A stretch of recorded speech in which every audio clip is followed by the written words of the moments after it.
Middle east में बढ़ता तनाव अब सिर्फ युद्ध की खबर नहीं रहा। इसका असर तेल, गैस, स्टील, एल्यूमीनियम और खाद्य तक पहुंच चुका है। ईरान, अमेरिका और इजराइल के बीच बढ़ते सैन्य टकराव ने ग्लोबल कमोडिटी मार्केट में बड़ा झटका दिया है। तेल महंगा, फ्रेट महंगा, इंश्योरेंस महंगा और इसका सीधा असर भारत की स्टील और एग्रीकल्चर इंडस्ट्री पर दिखने लगा है। तो सवाल है कि यह संकट कैसे शुरू हुआ, किन किन कमोडिटी पर असर पड़ रहा है और भारत की अर्थव्यवस्था पर इसका कितना असर होगा। नमस्कार, मैं नेहल नायडू। आइए समझते हैं।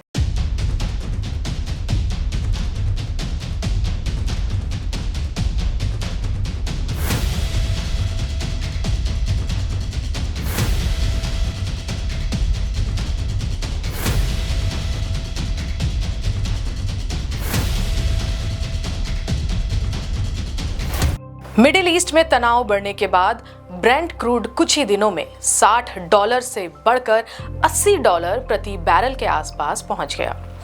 लेकिन असली असर सिर्फ तेल के दाम बढ़ने से नहीं, बल्कि शिपिंग और लॉजिस्टिक्स से पड़ रहा है, क्योंकि दुनिया का सबसे अहम समुद्री रास्ता स्ट्रेट ऑफ हॉर्मुज यहीं से गुजरता है।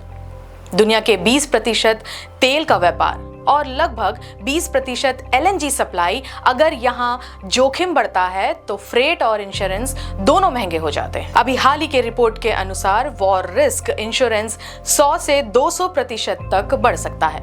शिपिंग कंपनियां खाड़ी क्षेत्र में जहाज भेजने से हिचक रही हैं और अगर जहाजों का रास्ता बदलना पड़ता है तो फ्रेट कॉस्ट 15 से 25% तक बढ़ सकती है। यानी केवल तेल नहीं, पूरी सप्लाई चेन महंगी हो रही है। वहीं तनाव के बीच कतर एनर्जी ने LNG सुविधाओं में उत्पादन रोक दिया है। यह बड़ा झटका है क्योंकि कतर दुनिया के सबसे बड़े LNG एक्सपोर्टर्स में से एक है और LNG महंगी होती है तो सीधा असर पड़ता है gas based DRI steel plants पर, फर्टिलाइजर प्लांट्स पर, क्योंकि गैस आधारित DRI प्लांट की लागत का 60 से 70% गैस होती है और फर्टिलाइजर इंडस्ट्री भी भारी मात्रा में गैस इस्तेमाल करती है। भारत में कई फर्टिलाइजर्स कंपनियां LNG सप्लाई रुकने के बाद उत्पादन कम करने लगी हैं। इन सब में भारत की स्टील इंडस्ट्री कितनी निर्भर है? भारत की स्टील इंडस्ट्री मुख्य रूप से कोयले पर आधारित है। लगभग 70 से 75% स्टील उत्पादन कोकिंग कोल आधारित ब्लास्ट फर्नेस से होता है।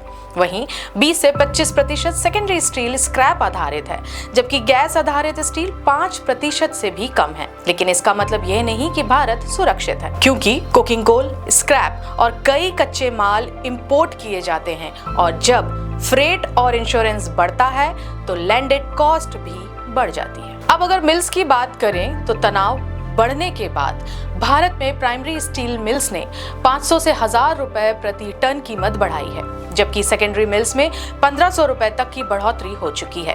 वहीं एल्यूमीनियम मार्केट में भी उथल पुथल है। LME पर एल्यूमीनियम $3200 प्रति टन के ऊपर पहुंच गया, जो जनवरी के बाद सबसे ऊंचा स्तर पर है। इसकी एक बड़ी वजह खाड़ी देशों का बड़ा उत्पादन भी रहा। अनुमान है कि 2025 में खाड़ी क्षेत्र के उत्पादकों ने लगभग 6.16 मिलियन टन प्राइमरी एल्यूमीनियम का उत्पादन किया, जो वैश्विक उत्पादन का करीब 10% माना गया है। वहीं ईरान खुद भी स्टील और रॉ मटेरियल सप्लाई चेन का बड़ा हिस्सा है।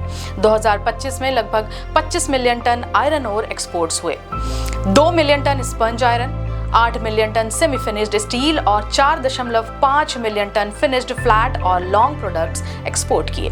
अगर क्षेत्र में लॉजिस्टिक बाधित होते हैं तो कच्चे माल की सप्लाई और तैयार स्टील दोनों प्रभावित होंगे।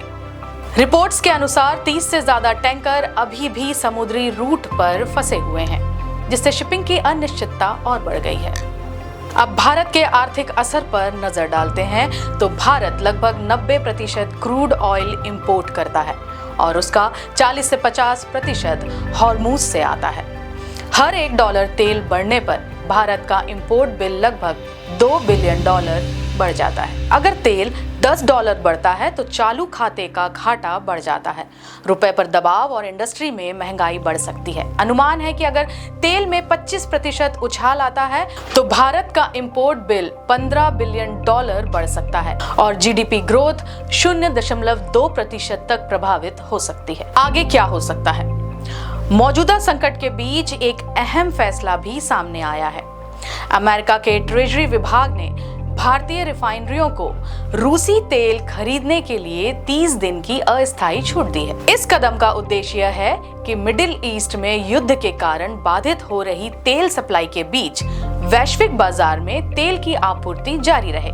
इसका मतलब यह है कि फिलहाल भारत अपनी रिफाइनरियों के लिए रूस से तेल खरीदना जारी रख सकता है, लेकिन यह राहत केवल 30 दिनों के लिए है। अगर मिडिल ईस्ट में तनाव जारी रहता है या सप्लाई चेन में और बाधाएं आती हैं तो वैश्विक ऊर्जा बाजार में अस्थिरता बढ़ सकती है और इसका असर केवल तेल तक सीमित नहीं रहेगा। ऊर्जा की कीमतों में बदलाव सीधे असर डाल सकता है।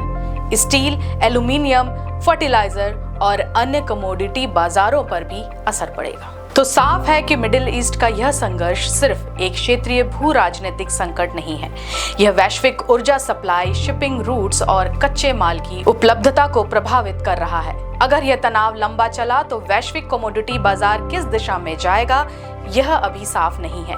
तेल, गैस, स्टील और फर्टिलाइजर जैसी कई अहम कमोडिटी की कीमतें अब काफी हद तक भू राजनीतिक घटनाओं पर निर्भर हो गई हैं। यानी आने वाले समय में कमोडिटी बाजार में अनिश्चितता सबसे बड़ा जोखिम बन सकती है और इसी पर आने वाले हफ्तों में दुनिया की नजर बनी रहेगी।